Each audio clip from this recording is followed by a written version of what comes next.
بسم اللہ الرحمن الرحیم اعوذ باللہ من الشیطان الرجیم بسم اللہ الرحمن الرحیم صلی اللہ علی رسولہ الکریم السلام علیکم ورحمۃ اللہ وبرکاتہ۔ طلاب کرام عزیز، کیسے ہیں؟ امید کرتے ہیں آپ خیر و عافیت سے ہوں گے۔ بدایت المعارف جزء ثالث کا سبق نمبر 7 شروع کر رہے ہیں، جس میں عنوان قرار دیا گیا کتاب کی عبارت عقیدتنا فی المجتہد سے لے کر عقیدتنا فی اللہ تعالی تک۔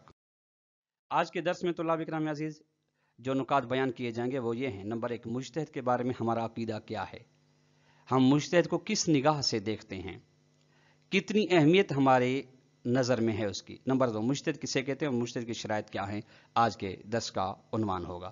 آئیے، یہ متن مصنف ہے، عقیدتنا فی المجتہد، ہمارا عقیدہ مجتہد کے بارے میں۔ مجتہد یعنی جو مرتبہ اجتہاد پہ فائز ہو، اور اجتہاد کسے کہتے ہیں جو گزشتہ درس میں بیان ہو گیا۔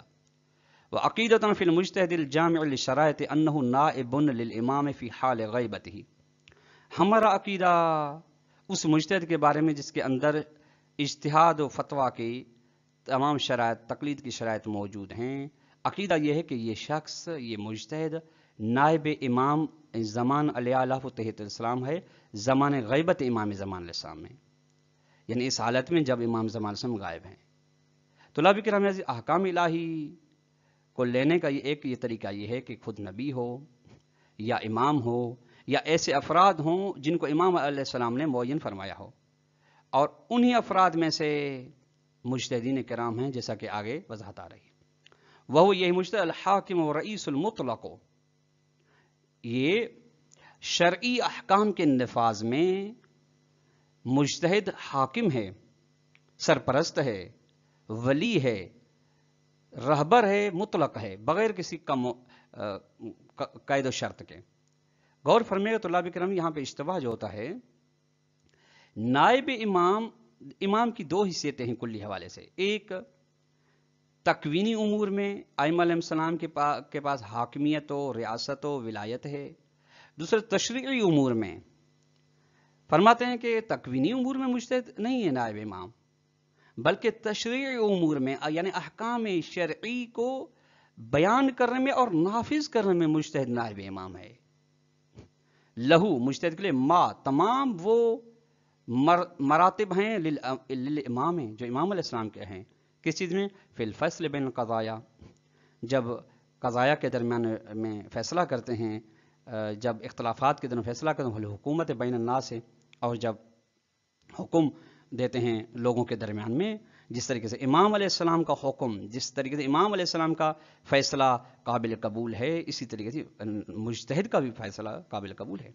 وراد علیہ راد علی الامام، اور جو آدمی تردید کرتا ہے مجتہد کی، وہ گویا کہ امام علیہ السلام کی تردید کر رہا ہے، چونکہ یہ تو امام علیہ السلام کی جانب سے معین ہے۔ وراد علی الامام، جو امام علیہ السلام کی بات کو رد کرتا ہے، راد علی اللہ تعالی، خداوند متعال کی تردید کریں، وہو علی حد شرک باللہ، اور تردید الہی گویا ایسے ہے کہ خدا کے ساتھ شرک کرا دیا ہو۔ کما جاء فی الحدیث عن صادق آل بیت علیہ السلام، جس طریقے سے آیا ہے امام صادق علیہ السلام کی حدیث میں کہ ہماری بات کو رد کرنا، نبی کی بات کو رد کرنا، نبی کی بات کو رد کرنا، خدا کی بات کو رد کرنا ہے۔ بس فلیس المجتہد الجامع للشرائط مرجعا فی الفتیا فقط، یعنی ایسا نہیں کہ مجتہد جو کے اندر تمام شرائط موجود ہوں وہ فقط مرجع ہو فتویٰ میں، بس نہیں، یعنی بس اس سے فتویٰ لینی ہے، باقی اس کو کچھ بھی کام نہیں ہے، نہیں، دیگر شؤون شرعی ائمہ علیہ السلام جو ہیں وہ مجتہد کے لیے ہیں، بلکہ لہو، مجتہد کے لیے الولایت العامۃ، احکام شرعی کے نفاذ میں عمومی ولایت ہے۔ فیرجع الیہ فی الحکم، فیرجع الیہ، مجتہد کی طرف رجوع کیا جائے گا فی الحکم، حکم شرعی میں، والفصل، فی الفصل والقضاء، قضاوت و فیصلے وغیرہ میں، ذالک من المختصات، اور یہ مختصات امام علیہ السلام میں سے ہے، یعنی کچھ چیزیں ائمہ علیہ السلام کے ساتھ مخصوص ہیں کہ فیصلہ کا حکم، اختلافات کا اور نزاعات کو ختم کرنا ائمہ علیہ السلام کا کام ہے، یہ ان کی مخصوصات میں سے ہے، تو یہ بھی مجتہد کے لیے لا یجوز لاحد ان یتولاہ دونہ الا باذنہ، کہ ان امور کا کوئی ولی نہیں بن سکتا بغیر امام کے سوائے جس کے لیے اذن امام ہو.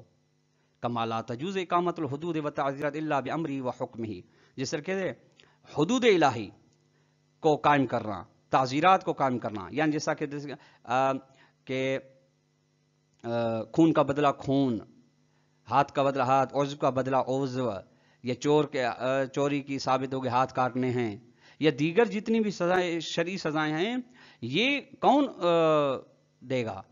ہر آدمی دے سکتا ہے؟ نہیں، امام کا فریضہ ہے. تو یہ نہیں ہو سکتا سوائے امر امام سے اور حکم امام سے. اور جب امام کے لیے ہے تو یہی مرتبہ و منزلت مجتہد کے لیے بھی آ جاتی ہے. وَيَرْجُعُ إِلَيْهِ أَيْضًا وَيُرْجَعُ إِلَيْهِ أَيْضًا فِي الْأَمْوَالِ، اور نیز رجوع کیا جائے گا مجتہد کی جانب اموال میں بھی. التی، وہ اموال ہی من حقوق الامام مختصات، جو کہ امام کے مختصر مخصوص حقوق میں سے ایک حق ہیں. یعنی آپ کی مال، آپ کی جان پر جس طریقے سے امام کی ولایت ہے اسی طریقے سے مجتہد کی ولایت ہے. اگر آپ کے مال و جان کے بارے میں امام علیہ السلام ایسا فیصلہ سن جو آپ کو ناپسند ہے، تو اگرچہ آپ کو ناپسند ہو پھر بھی اس کا حکم ماننا واجب ہے. اسی طریقے سے مجتہد بھی ہے. وهذه المنزلة والرئاسة العامة أعطاها الإمام للمجتهد الجامع لشرائطه. یہ مقام و منزلت جو مجتہد کے لیے ہے یا عمومی ولایت ریاست احکام شرعی میں، یہ عطا فرمائی ہے امام علیہ السلام نے مجتہد جامع شرائط کو، تاکہ لیکون نائبا عنہ فی حال الغیبت، تاکہ مجتہد نائب بن سکے عنہ امام علیہ السلام کا زمان غیبت میں. لذالک، اسی وجہ سے یسمى نائب الامام، مجتہد کو کہا گیا ہے، نام رکھا. اسی بات کو روایت کیا ہے مرحوم حر عملی نے فی الوسائل وسائل میں، ان الکافی، کتاب کافی سے بسند مقبول، مقبول سند سے، عند جل الفقہاء، ایسی سند کے جو تمام فقہاء کے نزدیک مقبول ہے، وہ یہ ہے. ان محمد بن ایوب سے ہے، پھر انہوں نے ان محمد بن یحییٰ، پھر انہوں نے ان محمد بن حسن، پھر انہوں نے ان محمد بن عیسیٰ، پھر انہوں نے عیسیٰ بن یحییٰ سے، پھر انہوں نے داود بن حسین سے، پھر انہوں نے ان عمر بن حنظلہ سے روایت قال، وہ کہتا ہے عمر بن حنظلہ کہتا ہے سألت ابا عبداللہ علیہ السلام ان رجلین من اصحابنا، میں نے امام صادق علیہ السلام سے عرض کیا ایک دو افراد کے بارے میں ہمارے اصحاب میں سے، بینہما منازعۃ فی دین منازع فی دین او میراث، کہ ان کے درمیان میں اختلاف و جھگڑا ہو گیا ہے قرض کے معاملے یا میراث کے بارے میں. اب وہ ایک دوسرے کی بات نہیں مان رہے، فتحاکما، اپنا فیصلہ لے جاتے ہیں للسلطان، بادشاہ کی جانب، وإلی القضاۃ، یا ججوں کی جانب، ایحل ذالک، کیا یہ ان کے لیے جائز ہے، حلال ہے، صحیح ہے؟ قال، امام صادق علیہ السلام نے فرمایا من تحاکم الیہم فی حق و باطل، جو بھی اپنا فیصلہ لے جائے سلطان و قضات کی جانب، چاہے فیصلہ حق میں ہو یا باطل میں، یعنی امور حق ہوں یا باطل ہوں، فإنما تحاکم الی الطاغوت، تو گویا ایسے ہے وہ اپنا فیصلہ لے گیا ہے طاغوت.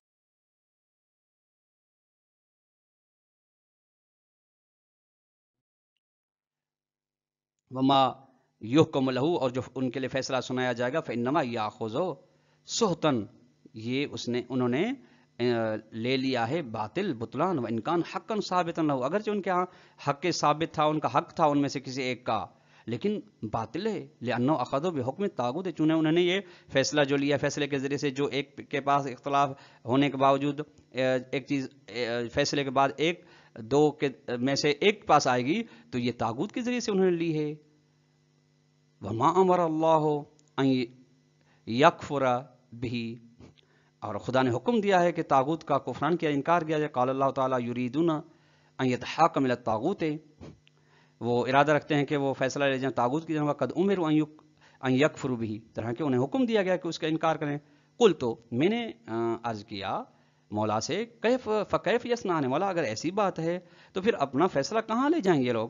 قال، مولا نے فرمایا ینظران من کان منکم ممن قد روى حدیثنا ونظر فی حلالنا وحرامنا وعرف احکامنا، تو یہ دونوں افراد دیکھیں، تلاش کریں ایسے فرد کو تم میں سے جو ہماری حدیث کو روایت کرتا ہو، ہمارے غور فکر رکھتا ہو ہمارے حلال و حرام کے احکام میں اور احکام کو پہچانتا ہو تو فَلْيَرْزُوا بِهِ حَكَمًا، تو اس کو حاکم بنانے کے بارے میں انہیں راضی ہونا چاہیے. فَإِنِّي قَدْ جَعَلْتُهُ عَلَيْكُمْ حَاكِمًا، میں نے ایسے فرد کو تمہارے اوپر حاکم قرار دیا ہے کہ ہاں میری جانب سے تمہارے اوپر ایسا فرد حاکم ہے جو ہماری احادیث کو روایت کرتا ہے، حلال و حرام کو پہچانتا ہے.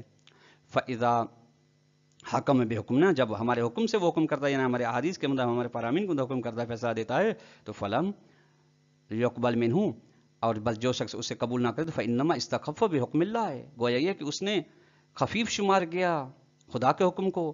وعلینا رد، ہماری بات کو رد کیا. وراد علینا الراد علی اللہ، اور ہماری بات کو جو رد کرے گا وہ خدا کی بات کو رد کر رہا ہے. وہ والا حد شرک باللہ ہے، اور یہ ایسا ہے کہ جیسا کہ خدا کے ساتھ کسی کو شریک کرا دیا گیا ہو. حدیث آگے تک بھی ہے، یہاں پر ہماری شاید مثال تھی، اس لیے یہاں پہ الحدیث کا لفظ ان ادلۃ النیابۃ العامۃ لا تنحصر فی ھذا الحدیث.